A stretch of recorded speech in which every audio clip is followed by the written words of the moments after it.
Hello, this is Joe Simhart. This will be the 11th installment of Cults in the Occulture. For this topic, a little bit heavy, it requires something black, so I wear a black t-shirt. And here's a toast to the topic: Satan and exorcism in modern culture. So where should we start? Well, let's start with a definition of what we're talking about here from the Dictionary of World Religions. Satan. In Hebrew, Satan means accuser.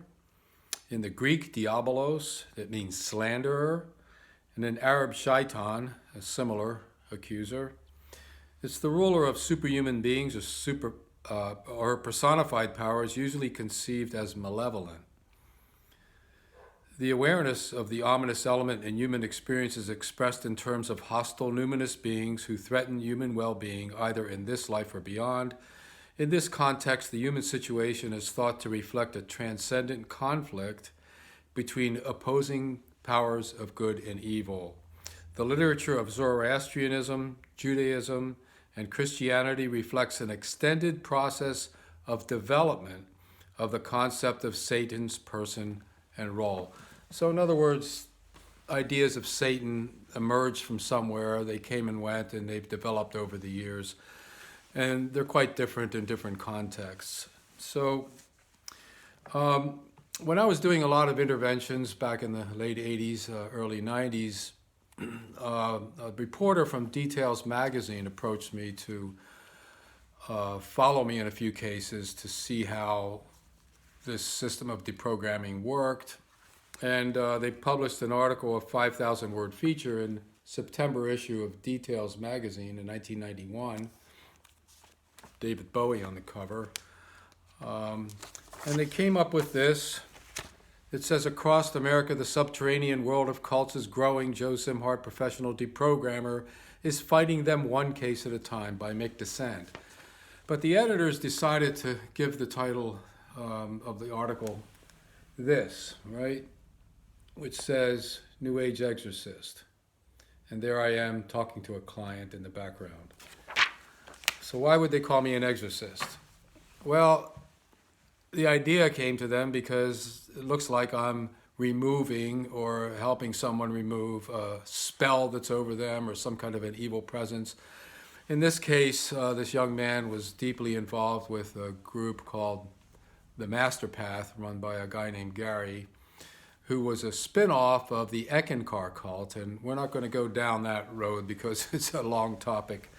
But it was a successful intervention. And I guess it seemed to the editors that I was doing an exorcism, which I wasn't. I was doing education is what I was doing. In any case, I want to tell a story about a young woman I knew who was at the Monastery of Christ in the Desert in New Mexico when I was there. And she was an acquaintance. We knew each other from Santa Fe. When I was there one time, I photographed this beautiful rattlesnake that was right outside the main entrance to the monastery, which is about 13 miles off of Main Road in the high desert. So the serpent has some relationship to what we call Satan, especially in our biblical lore. This painting up here above my head is called Peace Birds. And there's some peace signs or footprints around the painting, but of course the birds are a little bit wary of this snake-like figure that's around. So even in times of peace, like peace in Eden, the serpent comes along and ruins it, so to speak, for humanity, for the rest of our existence. And we need to be redeemed by a God or by a hero that we call Jesus from this condition that we're in. So the monastery looks a little like this. In wintertime, it's a beautiful place. I've been out there a number of times. So when I was out there with this young woman, we got talking, and she was there because she was conflicted about whether or not to have an abortion. She was pregnant. And she noticed that I was reading this book, People of the Lie by M Scott Peck, that came out in 1983. She wanted to read it, and I lent it to her, but I warned her not to read the last chapters, which were about exorcism, until she read the rest of the book to give it a context. Well, at 2 a.m. in my cottage at the monastery, I hear this knock on the door, and it's her with her blanket all wrapped up and shivering and wondering if she could come in. She needed to talk. Well, she had read these chapters on exorcism, and when she was trying to sleep, she suddenly noticed there was demons all over her room. And she got frightened and came to my place, and I told her to sit down. I lit up the wood stove and lit up the kerosene lamp. There's no electricity there. And we talked, and what I did was redirect her. I talked about my trip to India, which was recent, and about things that she would be interested in India. And after about a half hour, 45 minutes, she was tired and she fell asleep. And the next day seemed to have no particular residual effects from the demons. So, did I exorcise anything? No. I basically redirected a person to think about it in a different way and to let the effects settle, and she came back to what would be her normal self. Back in that time, there was a lot of interest in Satanism. The Cult Awareness Network was getting more calls about Satanism than almost anything. And most of the calls were fairly bogus, people just seeing things that they thought were satanic. Jeffrey Victor released this book in 1993. He was a law enforcement person that investigated the Satanism problem for many years and found that really was nothing there. A lot of it was petty crime, imagination, kids playing with the occult, and as far as organized Satanism or some kind of a spiritual conspiracy going on, he couldn't find anything. But people believed in it, nevertheless, much like this young woman believed in the agency of demons in her room. So Peck got interested in this topic. He was a psychiatrist who participated in exorcisms as the doctor, the solemn rite of exorcism of Catholics. He endorsed this book by Malachi Martin called Hostage to the Devil back in 1976.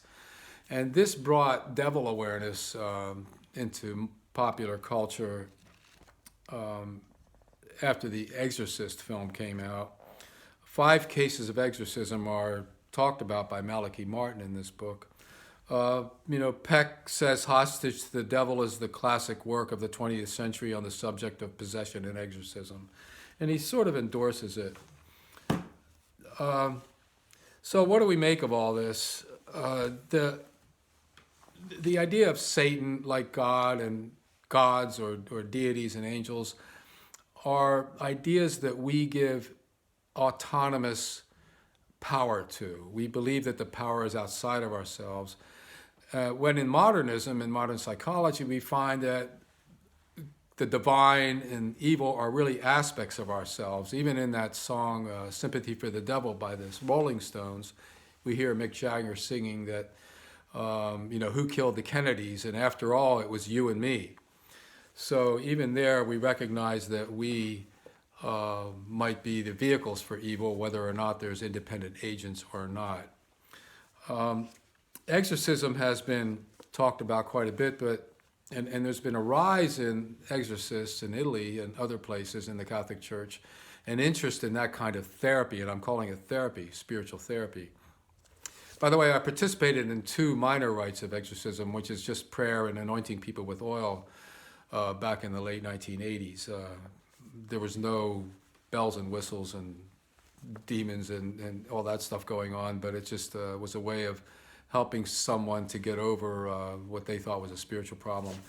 This book, The Rite, by Matt Baglio, The Making of a Modern Exorcist, came out in 2010, so it's fairly recent, and he examines exorcism as it's going on in the church. And when you read the book, you get the idea that people going through exorcism, and they could be going through it for months, up to a year, of therapy sessions with a priest psychologist.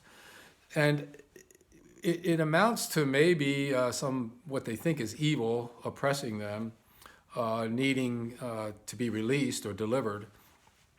So the sessions are more like psychotherapy with prayer and other sacred things added in from the church. I mean, you could be anointed with oil, and all these symbols have some meaning and maybe some effect on some people. Is this a thing, a relic from the past? Is it something which is real in our lives, or do we just make it real depending on our belief systems? I'm not going to try to answer all that. I tend to be skeptical and a bit of a secularist about this. I do think that paying attention to evil and that there is evil out there is useful. It's a useful way of containing or explaining something in some cultures. But overall, we've drifted away from that. For instance, this book, The Death of Satan in 1995, examines how we've drifted away from this idea of evil and also asks, is it still there as a separate entity? It's written by Andrew Del Banco.